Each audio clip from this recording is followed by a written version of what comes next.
ஆண்டவராகிய இயேசு கிறிஸ்துவின் நாமத்தினாலே உங்களை ஒருவரையும் காஃபி வித் இன்பம் எஃப்எம் என்ற நிகழ்ச்சிக்கு வாழ்த்தி வரவேற்பதில் நான் மிகுந்த மகிழ்ச்சி அடைகிறேன். கர்த்தர் நல்லவர், அவர் கிருபை என்றும் உள்ளது. பிரியமானவர்களே, இந்த நாளிலும் காஃபி வித் இன்பம் எஃப்எம் என்ற நிகழ்ச்சியிலே நம்முடன் இணைந்திருக்கிற அன்பு சகோதரியினுடைய பெயர் கிரேசி அனிதா. இது எனக்கு கடவுள் கொடுத்த ஒரு பெரிய ஆப்பர்ச்சுனிட்டியா நான் இந்த டைம் எடுத்துக்கிறேன். கண்டிப்பா இன்னைக்கு கேட்கிற ஒவ்வொருத்தரோட வாழ்க்கையில இன்னையிலிருந்து உங்களால உணர முடியும் நீங்க எவ்வளவு ப்ரெஷியஸ் கடவுளுக்கு அப்படிங்கிறது. என்னோட அம்மா பாத்தீங்கன்னா ஃபிஷர்மேன் ஃபேமிலியை சேர்ந்தவங்க. என்னோட பாட்டி இரண்டாவது கல்யாணம் பண்ணதுனால என்னோட அம்மா ஆர்ஃபன் ஆக்கப்பட்டாங்க. ஸோ சின்ன வயசுல இருந்தே அவங்கள ஒரு நார்த் இந்தியன் எடுத்து வளர்த்துட்டு வந்தாங்க. அவங்க பிசினஸ்க்காக சென்னைக்கு வரும்போது அம்மா சென்னைக்கு வந்தாங்க. அம்மாக்கு தமிழ் தெரியாது, அம்மா ஹிந்தி. அந்த டைம்ல திரும்பவுமா எங்களோட பாட்டி எங்க அம்மாவை தேடி அம்மாக்கு விருப்பம் இல்லாத ஒரு கல்யாணத்தை பண்ணி கல்யாணம் பண்ணும்போது அப்பாவுக்கு ஹிந்தி தெரியாது, அம்மாக்கு தமிழ் தெரியாது. ஸோ இந்த மாதிரி ஒரு விருப்பம் இல்லாத ஒரு வாழ்க்கையை தான் அம்மா கிடைச்சது. ஸோ இந்த மாதிரி நேரத்தில் என்னோட அப்பா பாத்தீங்க அப்படின்னா ரொம்ப பயங்கரமான குடிகாரர். குடும்பத்துல ஒரு நல்ல பிசினஸ் மேனா இருந்தாரு, ஆனா பயங்கரமான சாடிஸ்டா இருந்தாரு. எனக்கு 2 அக்கா இருக்காங்க, ஒரு அண்ணா இருக்காங்க. நான் கடைசியா பிறந்தேன் என்னோட வீட்டுல. ஆனா எத்தனையோ முறை என்னோட அம்மாவும் அப்பாவும் மிஸ் அண்டர்ஸ்டாண்டிங்ல பிரிஞ்சிடணும் அப்படின்னு சொல்லிட்டு நிறைய சூழ்நிலைகள் வந்தது. இந்த மாதிரி ஒரு நேரத்துல தான் என்னோட அம்மா கருவுல நான் அம்மா என்ன கருத்தரிச்சிருந்தாங்க. இந்த சூழ்நிலைகள் எல்லாம் உங்களுக்கு யார் சொன்னது? அம்மாவா? எல்லாமே அம்மா சொன்னாங்க. சோ இந்த சூழ்நிலையில நான் 3 months கன்சீவா இருக்காங்க அப்படின்றது அம்மாக்கு கன்ஃபார்ம் ஆன உடனே அம்மா ஃபர்ஸ்ட் போனது டாக்டர் கிட்ட. எதுக்குன்னு பாத்தீங்கன்னா அபார்ஷன் பண்ணிடணும். ஏற்கனவே இந்த 3 குழந்தைங்களை வச்சுட்டு என்னால இவரோட வாழ முடியல, கண்டிப்பா இந்த குழந்தை பிறக்கவே கூடாது அப்படிங்கறதுக்காக அபார்ஷனுக்காக நிறைய மெடிசன்ஸ் எடுத்துக்கிட்டாங்க. அதுக்கப்புறமா டாக்டர் சொன்னாங்க இந்த மெடிசன் சாப்பிட்டு கண்டிப்பா இந்த கரு கலைஞ்சிரும், நீ கவலைப்படாத அப்படின்னு. ஆனா கரு கலையவே இல்லை. அம்மா நாட்டு வைத்தியத்துக்கு போனாங்க. நாட்டு வைத்தியம் போனா அங்கேயும் எவ்வளவு மெடிசன் சாப்பிட்டும் கடைசி வரைக்கும் அந்த கரு கலையிலன்னும் போது டாக்டர்ஸ் ஒரே ஒரு வார்த்தை சொன்னாங்க, கடவுள் விட்ட வழி, இதுக்கு மேல இந்த கரு கலைப்புக்கு ஒண்ணுமே பண்ண முடியாது அப்படின்னு சொல்லிட்டு. So I know that first நான் இந்த உலகத்துக்கு வரும்போது என்னோட எலும்பெல்லாம் உருவாறதுக்கு முன்னாடி என்னை அழிக்கிறதுக்காக சேட்டனோட பிளான் அப்பவே ஸ்டார்ட் ஆயிடுது. ஸோ அது சேட்டனோட ஃபர்ஸ்ட் பிளான் என்னை எப்படியாச்சும் இந்த உலகத்துக்கு வரக்கூடாம டிஸ்ட்ராய் பண்ணணும் அப்படிங்கிறது. நாட்கள் போயிட்டே இருக்கும்போது நான் 9 மாசம் அம்மா வயிற்றுக்குள்ள இருக்கும்போது என்னோட அப்பாவுக்கும் ஏற்பட்ட மிஸ் அண்டர்ஸ்டாண்டிங்ல அம்மா 9 month பிரெக்னெண்டா இருக்கிறாங்க அப்படின்றது கூட இல்லாம ரோட்ல வச்சு எல்லா துணியும் உரிச்சிட்டாரு. அவமானம் தாங்க முடியாம அம்மாவுக்கு ஹேங் பண்ணிக்கிட்டாங்க. ஹேங் பண்ணிட்டு லாஸ்ட் ஃப்ராக்சர் ஆஃப் செகண்ட் குழந்தையும் அம்மாவையும் காப்பாத்திருக்காங்க. That is the second time Satan try to destroy me. So அதுக்கப்புறமா நான் பிறந்த பிறகு பாத்தீங்கன்னா அம்மா நிறைய மெடிசன்ஸ் எடுத்ததுனால என்னோட உடம்பு ஃபுல்லாமே கொப்பளங்கள் நிறைய இருந்தது. என்னோட கை 2மே நான் ஒட்டிட்டு தான் பிறந்தேன். ஏன்னா என்னோட கை இந்த பிரிக்கும் போது இதுல இருக்கிற ஃபிளஷ் இதுல ஒட்டிட்டு வந்துடும். டாக்டர் சொன்னாங்க, ஒரு குழந்தை பிறக்கலன்னு நினைச்சுக்கோமா, குழந்தை இறந்துருச்சுன்னு நினைச்சுக்கோ, எவ்வளவு நாள் அந்த குழந்தை உயிரோட இருக்கும்னு தெரியாது, ஆனா உயிரோட இருந்தாலும் நார்மல் சைல்டா இருக்காது, அப்நார்மல் சைல்டா தான் இருக்கும் அப்படின்னாங்க. ஆனா என்னோட கையில பார்க்கலாம், ஒரு கீரல் கூட என்னோட கையில கிடையாது.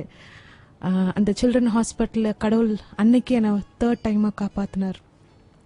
அதுக்கப்புறமா என்னோட அம்மாவும் அப்பாவும் இதுக்கு மேல என்னோட அப்பாவோட வாழ முடியாது அப்படின்ற ஒரு சூழ்நிலை வந்தபோது எங்க அம்மாவும் அப்பாவும் பிரிஞ்சுட்டு வரும்போது எந்த ஒரு ரிலேட்டிவ்ஸுமே எங்களுக்கு கை கொடுக்கல.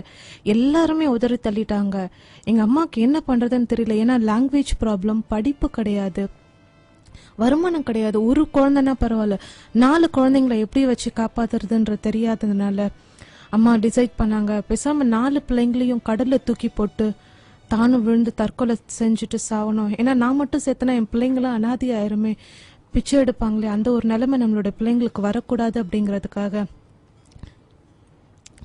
எங்க அம்மா கோவலம் பீச் பக்கமா பிள்ளைங்களை தூக்கி போட்டுட்டு போயிடணும் அப்படின்னு நடந்து போகும்போது அந்த வழியா ஒரு கிறிஸ்டியன் லேடி எங்க அம்மாவை ஏன் இந்த இந்த பிள்ளை 4 பிள்ளை, ஏன்னா அதெல்லாம் வந்து அப்போ ஒரு 25 இயர்ஸ் முன்னாடி ஃபுல்லா காடுங்க, காடு, தனிமையான இடம். சோ எங்க இருந்து அந்த ஆண்டி அங்க வந்தாங்கன்னு தெரியாது. ஆனா எங்களுக்கு ஒரு ஆண்டி எங்களை அம்மாவோட மீட் பண்ணி பார்த்தா அவங்களுக்கு ஹிந்தி பேச தெரிஞ்சவங்க.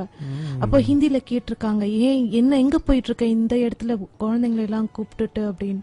அம்மா சொல்லியிருக்காங்க, என்னால வாழ முடியாது இதுக்கு மேல, என் பிள்ளைங்களை பிச்சை எடுக்க என்னால வைக்க முடியாது, நான் கடல்ல விழுந்து நான் எங்களோட 4 பேரும் நாங்க சாகணும்னு இருக்கிறோம். அப்ப கூட என்னோட பெரிய அக்கா அழுதுருக்கா, பாப்பாவை மட்டும் விட்டுலாமா, நான் 3 மாசம் கை குழந்தை அம்மா கையில, பாப்பாவை மட்டும் விட்டுல, சாகடிக்க வேண்டாம், நம்ம எல்லாம் இறந்துடலாம் அப்படின்னு சொல்லிட்டு. ஃபர்ஸ்ட் டைம் அம்மா வாழ்க்கையில இயேசு அப்படின்ற ஒரு பேரை கேள்விப்பட்டாங்க. அதுக்கப்புறமா அவங்க எங்களை கூட்டிட்டு போயிட்டு அவங்களோட வீட்டில் கூட்டிட்டு போயிட்டு எங்களை வச்சுட்டு எங்க அக்காங்களுக்கு எல்லாருக்கும் ஹாஸ்டல்ஸ் பார்க்க ஆரம்பிச்சாங்க. ஹோம்ஸ், நிறைய ஹோம்ஸ் பார்ப்பாங்க. எல்லா ஹோம்ஸ்லயும் சாப்பாடு சரி இருக்காது, பிள்ளைங்களுக்கு ஒரு ரொம்ப அசிங்கமா இருப்பாங்க, தூய்மை இல்லாம இருப்பாங்க. கடைசியில இன்னொரு விஷயம் என்னன்னா, 4 பேருக்கும் எந்த ஒரு ஹோம்லயும் ஒரே இடத்துல இடம் தர மாட்டாங்க. ஸோ ஆனால் எங்கள் அம்மாவுக்கு 4 பேரையும் ஒரே இடத்துல போடணும் அப்படின்றதுனால கடைசியில் இன்டர்மிஷன் சேர்ந்த ஜோக்கன் டூவர்ஸ் அப்படின்ற ஒரு ஜெர்மன் மிஷனரியை பார்க்கறதுக்கு எங்களை கூட்டிகிட்டு போனாங்க. எங்களோட ரியல் சுச்சுவேஷன் அவர் பார்த்துட்டு எங்கள் 4 பேருக்கும் திருவண்ணாமலையில் ஒரு ஹாஸ்டலில் இடம் கொடுத்தாரு. ஸோ நாங்கள் 4 பேரும் திருவண்ணாமலையில் இருக்கிற ஜெகோவா ஜெயர் அனாதைகள் இல்லத்தில் சேர்க்கப்பட்டோம். அதுக்கப்புறமா என்னை வச்சுட்டு எங்களோட அம்மா வேலை செஞ்சுட்டு இருந்தாங்க. எனக்கு 4 வயசு இருக்கும்போது என்னையும் ஹாஸ்டலில் போடுறதுக்கு போனாங்க. பட் ரொம்ப சின்ன பிள்ளையா இருக்கிறன்றதுனால 5 இயர்ஸ்லேருந்து நான் ஹாஸ்டலில் படிக்க ஆரம்பித்தேன். 5 இயர்ஸ் இருக்கும்போதே அம்மா அப்படின்ற கூப்பிட்ற ஒரு ஆப்பர்ச்சுனிட்டி எனக்கு கிடைக்கல. அப்பான்னு நான் யாரையும் கூப்பிட்றது கிடையாது. பசிச்சதுன்னா கூட பால் கொடுக்கறதுக்கு யாரும் எனக்கு கிடையாது. ஸோ அந்த ஹாஸ்டலில் ஹோம் அப்படின்னு பார்த்தீங்கன்னா 400 கேர்ள்ஸ், 1800 பாய்ஸ், அவ்வளோ பெரிய ஹோம் அது. ஸோ கண்டிப்பாக தெரியும் அந்த அவ்வளோ பேருக்கு சமைக்கணும்னா எப்பேற்பட்ட சாப்பாடுங்களா இருக்கும். டைம் டேபிள் சாப்பாடு, ஹாஸ்டலில் நிறைய பனிஷ்மெண்ட்ஸ், லைக் இன்கேஸ் பால் நாங்கள் தெரியாமல் கீழே ஊற்றிட்டோம்னா நாக்கு வச்சு நக்கி குடிக்கணும் அந்த பாலை. ஸோ எஜுகேஷன் வைஸ் பார்த்தீங்க அப்படின்னா என்னோட ஃபர்ஸ்ட் ஸ்டாண்டர்ட் நான் ஸ்டார்ட் பண்ணது கார்பரேஷன் ஸ்கூலில் தான், திருவண்ணாமலையில் போலூர் அப்படிங்கிற கிராமத்தில் ஒரு கார்பரேஷன் ஸ்கூலில் தான் நான் ஸ்டார்ட் பண்ணேன் என்னோட எஜுகேஷன். எனக்கு கருத்து தெரிஞ்சு நான் நல்ல ட்ரெஸ் போட்டது கிடையாது சின்ன பிள்ளையில. எனக்கு நல்ல ஞாபகம் இருக்கு, என்னோட ஹாஸ்டல் நடத்துகிற அம்மாவோட கிராண்ட் டாட்டர், என்னோட வயசு தான் அவள்கிட்ட நான் கேட்டிருக்கேன், உன்னோட போட்டு முடிச்ச ட்ரெஸ்ஸஸ்லாம் எனக்கு கொடுக்குறியா, எனக்கு ட்ரெஸ் இல்லை. எங்களுக்கு வருஷத்தில் 2 ட்ரெஸ் ஹாஸ்டலில் கொடுப்பாங்க. இதுதான் நான் என்னோட சின்ன வயசு ட்ரெஸ்ஸஸும் நான் சாப்பிட்ட சாப்பாடும். கரீனா என்னன்னு தெரியாது, டிவி ரேடியோனா அப்படின்னா என்னன்னே எங்களுக்கு தெரியாது. ஃபுல் அண்ட் ஃபுல் ஒரு செட்டப், ஒரு ரூம்குள்ளே தான் நாங்கள் என்னோட சைல்ட்ஹுட் வாழ்க்கை இருந்தது. இதுக்கப்புறமா ஒவ்வொருத்தரும் எங்களோட, ஆனால் கடவுள் என்ன சின்ன வயசுலேயே வந்து படிப்பில் என்னை ரொம்ப பிளஸ் பண்ணியிருந்தாரு. அந்த கார்பரேஷன் ஸ்கூலில் படித்தாலும் நாலேஜ் வைஸில் பார்த்தீங்க அப்படின்னா really God bless me a lot. So ரொம்ப நல்லா நான் படிப்பேன். அதனால நான் ஹாஸ்டலில் எல்லாருக்குமே பிடிக்கும், ஹாஸ்டல் அம்மாவுக்கும் எனக்கு ரொம்ப பிடிக்கும்.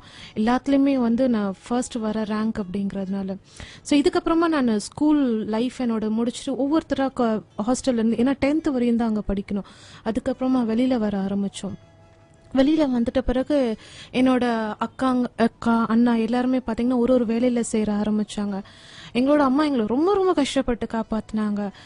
சாரி பிஸ்னஸ் பண்ணி ரொம்ப கம்மி வருமானம் தான், 4 பேருக்கு சாப்பிடக்கூடிய வருமானம்லாம் இல்லை. ஈவன் இது பார்த்தீங்கன்னா எனக்கு 12th படிக்கும்போது 11th படிக்கும்போது கூட எனக்கு எல்லாமே நோட் புக்ஸ் எல்லாமே பார்த்தீங்கன்னா சர்ச்சில் இருக்கிற பாஸ்டரோட சன் யூஸ் பண்ணிட்டு அந்த இயர் முடிச்சுட்டு போடுறாங்க இல்லையா, அந்த நோட்டில் அவங்க எழுதின பக்கங்கள் எல்லாம் நாங்கள் எடுத்து போட்டு மீதி இருக்கிற நோட்டை வச்சு உட்காந்து ஸ்டிச் பண்ணுவோம் அந்த நோட்டை. ஸோ இப்படி தான் என்னோட ஸ்கூலிங்கில் நான் பண்ணது. அதுக்கப்புறமா என்னோட புக்ஸ்ல இருந்து என்னோட பென்ல இருந்து எல்லாமே எனக்கு ஒவ்வொருத்தவங்களா ஹெல்ப் பண்ணி தான் என்னை படிக்க வச்சாங்க. என்னோட 12th பார்த்தீங்க அப்படின்னா நான் ஸ்டேட் ஃபர்ஸ்ட் ரேங்க் வந்து சிஎம் கிட்ட ஃபர்ஸ்ட் ப்ரைஸ் வாங்கினேன். ஆனால் எனக்கு படிக்கணும் அப்படின்றது ரொம்ப ரொம்ப ஆசை. ஆமா, 12th வந்து நான் ஸ்டேட் ஃபர்ஸ்ட் வாங்கினேன். தமிழ் அலக்யூஷன்ல நிறைய காம்படிஷன்ல நான் ஸ்டேட் லெவல்ல வந்து ஏன்னோ ப்ரைஸஸ் எனக்கு சிஎம் மூலமா கிடைச்சது. அதுக்கப்புறமா எனக்கு படிக்கணும் அப்படின்றது ரொம்ப ரொம்ப ஆசை. ஆனா என்னோட வீட்டில் எனக்கு அலோவ் பண்ணவே இல்லை. ஏன் அப்படின்னா சுச்சுவேஷன்ஸ் கிடையாது எனக்கு காலேஜ்ல சேர்க்கிற அளவுக்கு.